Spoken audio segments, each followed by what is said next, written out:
contoh gini, seperti yang kita tahu, Pak, itu banyaknya yang kontrakan, Pak ya.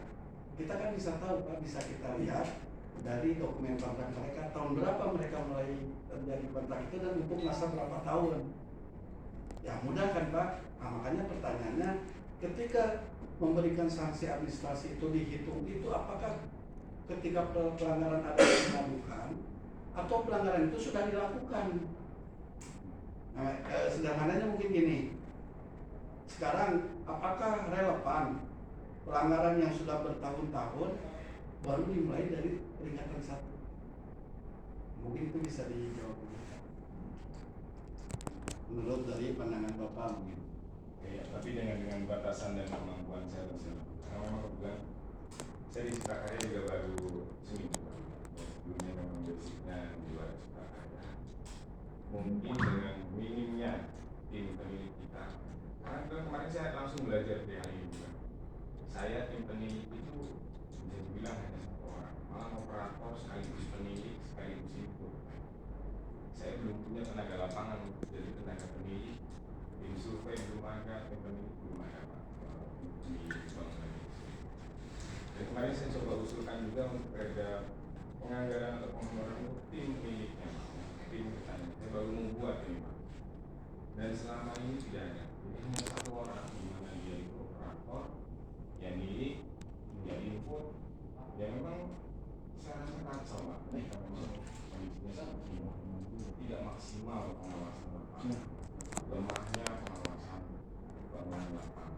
Ini tentu jelas menjadi koreksi kami dan jelas banget menjadi kerugian PAD namun koreksi. Makanya dengan hadirnya teman-teman dari BB, saya rasa mampu mendorong PAD khususnya retribusi atau penambahan itu yang Bapak sampaikan bahwa kami senang, pemerintah senang, pasti, karena hasil daripada pergerakan ini akan mendongkrak PAD.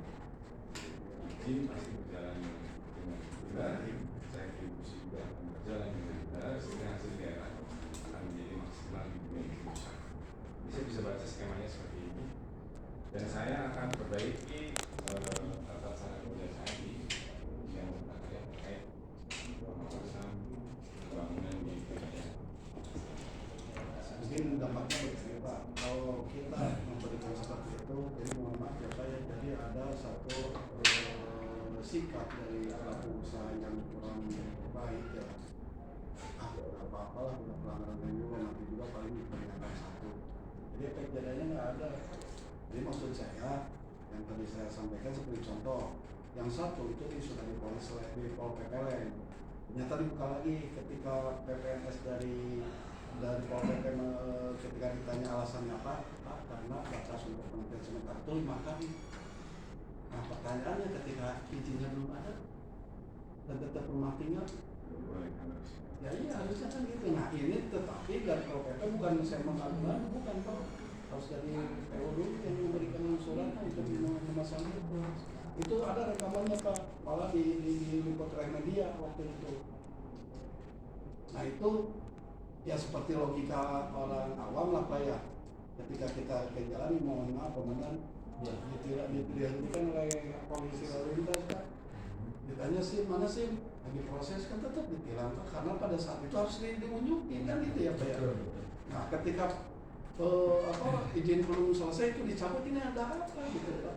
Tapi ketika saya tanyakan, alasannya sangat sederhana Pak, bahwa batas penghentian sementara itu adalah 5 hari. Berarti tidak melihat apakah pelanggarannya tetap berjalan atau sudah selesai atau izinnya sudah ada, karena batas 5 hari kan aneh. Nah makanya saya waktu itu juga tanyakan mekanisme sesuai aturan yang mana. Mereka melemparkanlah bahwa kewenangannya ada di PPN, dari Cipta Karya, harus PPN yang mengeluarkan izin mengeluarkan surat sanksinya Pak, nanti dari Pol PP yang mengeksekusinya, begitu katanya. Hari ini kita akan menindaklanjuti sesuatu bulan pada lokasi tembusan kepada Satpol PP. Kita akan seperti itu ya Pak, untuk koordinasi selanjutnya setelah ini. Dan nanti saya mau mengarahkan juga ini saya bisa tempat-tempat mana saja yang diprioritaskan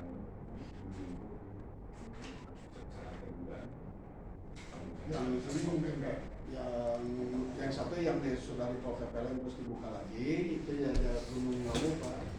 Yang Gunung Lawu terus Dumas yang baru itu yang di Kesambi Raya. Kemarin juga yang 3 ya itu masih di Gunung Lawu itu yang masih IMB-nya rumah tinggal Pak. Kemudian ada yang 3 itu masih IMB menggunakan ruko pemilik daripada bangunan, bukan alpanya ya, yang alamatnya kalau nggak salah ini jawabannya kemarin dari Satpol PP itu yang suratnya ada itu yang 5 dan hanya ada 1 yang sudah memiliki IMB. ya, tetapi kan kami pertanyaannya kan gini Pak, karena ini katanya yang 3 lagi proses, artinya kan gini tadi disimbolkan di lalu lintas ya, bahwa anak artinya kan lagi proses bikin SIM gitu kan, SIM-nya belum jadi, SIM-nya nanti jadi 10 hari, terus hari ini bawa di jalanan ditilang, apakah akan lolos dengan ngomong SIM-nya lagi proses. Nah ini kan yang 3 ya, yang 3 itu ini ya, ini yang jawaban dari Satpol PP bahwa 1 Alfamart Jalan Pramuka Kebon Pelok nomor 1 Kelurahan Kalijaga ya, Harjamukti. Yang kedua Alfamart Jalan Ciremai Raya nomor 112 Kelurahan Larangan Kecamatan Harjamukti. Ketiga Alfamart Jalan Manggaraya. Ini yang katanya lagi proses ya, lagi proses. Artinya kalau memang perizinan lagi proses, nah sementara coba dibayangkan Pak, mereka perizinan lagi proses tahun 2023. Yang kami tanyakan, Alfamart yang 3 ini sudah beroperasi berapa tahun? Berapa kerugian PAD? Berapa kerugian PAD? Nah, artinya ya apa yang tadi Bapak sampaikan ya kan maklum itu diperda karena memang semua ini diatur pada pemerintah kabupaten dan kota. Tetapi ini kan sesuai dengan PP 16 2021 tentang Cipta Kerja. Makanya Bapak sampaikan juga sanksi administrasi yang dicantumkan di dalam perda ini juga kan mengambil daripada ya PP 16 tahun 2021 tentang Cipta Kerja. Nah, disinilah bahwa dengan teguran tertulis ya, artinya mereka sudah beroperasi sekian tahun. Teguran tertulis baru teguran pertama. Nah, coba bayangkan berapa kerugian retribusi daerah ya. Kami sepakat kami akan mendukung pengusaha masuk ke wilayah ini. Akan tetapi ya maunya ada etika, ada aturan yang ditempuh. Nah, disinilah karena apa? Karena dengan dibuatnya aturan itu, karena manfaat daripada PPG, salah satu diantaranya adalah ada kepastian hukum terhadap ya terkait kepemilikan bangunan dan gedung. Ya. Itu diantaranya manfaat daripada dengan adanya PPG yang dulu IMB setelah keluarnya, yaitu PP yang 16 2021 ya, hilanglah IMB menjadi PPG. Yang kedua itu memiliki meminimalisir kecelakaan dalam penggunaan bangunan sesuai dengan standar teknis bangunan ya, sehingga dibentuklah tim teknis. Makanya bagaimana dengan yang seperti tadi bahwa belum memiliki PPG kadung bangunannya sudah ada. Nah makanya sertifikat layak fungsi SLSF-nya juga harus ditempuh. Nah makanya ya kalau kemarin di kabupaten ya kami tanyakan bahwa ketika ada pelanggaran seperti ini, dari sanksi administrasi, kemudian dari ketertiban umumnya juga di sana ada denda. Saya membaca bahwa di Perda nomor 7 tahun 2015 di kabupaten itu ada denda di sana 50 juta. Oleh karena itu ya buktikan kan seperti itu. Kok mereka pengusaha malah pemerintah daerah yang dirugikan kan seperti itu. Sehingga yang kami mohon bahwa aparatur yang ada di pemerintah daerah ini punya legitimasi, punya kewibawaan, jangan dipermainkan oleh oknum-oknum seperti ini. Sehingga apa, dengan harapannya dengan ada aturan itu ada tingkat ketaatan dan kepatuhan para pengusaha ini terhadap aturan yang sudah dibuat kan seperti itu, sehingga tidak menimbulkan asumsi, sehingga kayak yang namanya masyarakat jika ada apa ini. Nah kami nggak mau berasumsi seperti itu, sehingga kami datangi tentang instansi terkait ini. Kenapa sampai mandek seperti ini? Sehingga kan kalau dibiarkan lihat, jangan-jangan ada sebuah gratifikasi, aturannya sudah jelas, ininya sudah jelas, kok tidak berani menegakkan, kan seperti itu.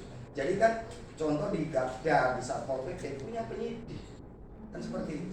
Pengusaha dipanggil untuk mencari bukti kebenarannya, pihak pengusaha sudah membuktikan, kan seperti itu. Kalau sedang proses, ya kami pun sedang prosesnya sampai sejauh mana, kapan itu diajukan. Kan jangan sampai cuma ini sedang proses, tapi kami tidak disodorkan mulai kapan dia mengajukan prosesnya ini loh. Ya jangan-jangan kan cuma hanya untuk alibi, kan seperti itu. Kalau memang ada ya tinggal dibuktikan, karena itu kan tentang sertifikat PBG juga bukan pengecualian daripada keterbukaan informasi publik, kan seperti itu. Tetapi sampai detik ini pun, makanya tadi yang 3 itu katanya lagi proses Pak. Kemarin yang dipasangi stiker, nah, kemudian yang 1 ditutup, kemudian dibuka lagi dengan dasar Satpol PP untuk Kota Cirebon itu memberikan kewenangannya pada instansi pengampunya, dalam hal ini IPU. Nah, kami siap saja kata Satpol PP. Kalau ada nanti bahwa ini sulit, ya kami lakukan eksekusi. Sehingga ini kan terlihat saling lempar nih. Sehingga oleh karena itu yang kami harapkan bahwa dari PU dengan Satpol PP sinkron. Ini kan satu sama-sama SKPD yang ada di kota, kan seperti itu. Itu loh Pak. Jadi dari itu yang pertama, dari 5 yang kami sampelkan, 3 katanya sedang proses. Kemudian yang 1 yang di Gunung Lawu itu sudah dipolis Satpol PP, kemudian dibuka lagi. Nah ini pertimbangannya apa? Gitu. Sementara kemudian pemerintah daerah retribusi sudah berjalan berapa tahun? Rumah tinggal telat itu sudah sangat jelas ya. Setuju kan Pak ya? Rumah tinggal IMB-nya itu hasil dari pemeriksaan Pak Teguh. Kita juga tahu Pak disampaikan oleh Pak Teguh bahwa itu IMB-nya rumah tinggal. Nah pertanyaannya Pak, yang setahu Bapak berselingkuh ya? Iya. Yang itu ada proses nggak, ada pengerjaan proses nggak itu untuk perubahan KPG? Enggak. Termasuk yang 3 ini kata Satpol PP katanya lagi proses, itu betul nggak ada prosesnya? Ini sebenarnya memang harusnya Mas Teguh Pak ya. Iya. Yang tahu. Ya makanya Pak sampai saya banget nih. Tapi memang karena kondisinya memang sedang mewakili meramaikan konflik ini Pak. Kalaupun sedang berproses, dia melalui sistem itu, ya. Mahfud ya. Nanti saya coba cek di sana. Tapi secara ini kalau ini apa ini katakan di sini kan. Terus sistem tujuannya tetap. Jadi ada 2 materi Pak ini, ada dua klasifikasi, yang 1 PBG, 1 klasifikasi PBG, yang 1 klasifikasi itu tentang ketertiban. Walaupun itu juga kita patut diduga juga PBG-nya juga nggak benar juga. Cuma lebih telatnya itu di Perda 13/2019 tentang ketertiban penyelenggaraan ketertiban umum dan ketentraman masyarakat. Itu sudah jelas Pak di pasal tentang tertib sungai itu di pasal 13, terus di tertib bangunan di pasal 24-nya Pak. Jadi itu masalah itu ruang ya. Ya. Fungsi manfaat sungai atau jalan ya. Ya. Kemudian kan kita juga pasti melibatkan bidang lain nanti yang terkait. Kalau dia sungai ya kita dengan sepadan sungai ya, dengan SPA, dan dia memang fungsi jalan pasti punya. Kebetulan Bapak dari khususnya untuk PBG ya. Itu di sekitar ya. Umumnya kan ada pasar di sini. Tapi nanti kita tetap kerja sama dengan di sini. Tapi kalau bicara soal sekarang sungai itu berarti kena semua. Misalnya toko juga perumahan banyak nanti. Dan cuma cara sanksi ini mengenai sanksi daripada PBG tersebut dari 1 dari A sampai D itu jauh prosesnya. Dan itu kan itu melewati dari beberapa tahapan. Nah di situ kemudian dimanfaatkan oleh pihak minimarket. Jadi situ prosesnya Pak. Karena sebenarnya rumusan kerja sendiri itu banyak sekali tahapan penyempurnaan di dalam kerja itu. Seringkali kita mengajukan tujuan kerja berdasarkan temuan-temuan sehingga kita bisa membuat sanksi